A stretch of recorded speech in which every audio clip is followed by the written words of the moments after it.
نعطيكم المروحة اللي فيها الكحل على بطاطيك خبيطة من الفوق.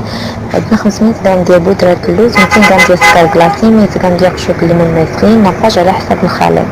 كما كنخلطو بودرة اللوز مع السكر كلاصي وقشور الليمون مطحونين، تنخلطو الكل وتنجمعو الخليط في النار باش تكون قاصحة، تنطلقوها ما بين جوج بلاصيكات وتنشموها بمرشم من المروحة، تندخلوها للفران غير كتشمع.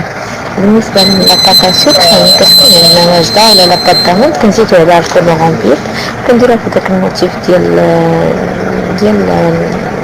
شكل المروحة ديال لاباط سوك.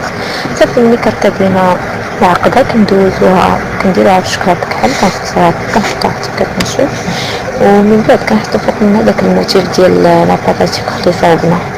صافي بالصحة والراحة.